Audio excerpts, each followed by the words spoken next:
Insulin 60 point लगा रहे हैं, तब भी शुगर कंट्रोल नहीं हुई। बिल्कुल नहीं। फिर माशाल्लाह आपका ऐड देखा, आपकी वीडियो देखी, फिर लोग बातें करते हैं, लेकिन मैंने आपसे आके मेडिसिन ली, खाई है, मुझे बहुत हार्ट महसूस हुआ अल्हम्दुलिल्लाह। आपको हमने क्या खुशखबरी दी हो?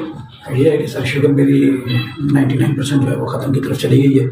जब मैं यहाँ आया था तो बहुत उम्मीद से आया था। बुनियादी तौर पर ये सारी बातें जहन में होती है हमारे कि जो हम सुनते हैं कि यार शुगर कभी खत्म नहीं होता और इसका आपने इलाज करना है और या जो मेडिसिन इस्तेमाल करनी है। तो अल्लाह का शुगर है, तकरीबन कोई 2 महीने मैंने दवा इस्तेमाल की है और आखिरी दवा मैंने शायद पीर वाले दिन दी थी और 2-3 दिन आज गुजर गए अल्हम्दुलिल्लाह। आज मैंने फास्टिंग मेरी शायद 93 आई, मैंने चेक किया है। तो लिंक में देखा था फेसबुक पे, उसी से फिर रब्ता हुआ, फिर जो है ना यूट्यूब चैनल पे चले गए और 1-2 पेशेंट के देखी वीडियो, फिर हमने डॉक्टर साहब से रब्ता हुआ, दवाई ली। अभी मुझे 5 दिन हुए दवाई खाते हुए, तो अल्हम्दुलिल्लाह 155-50 पे शुगर आ रही है।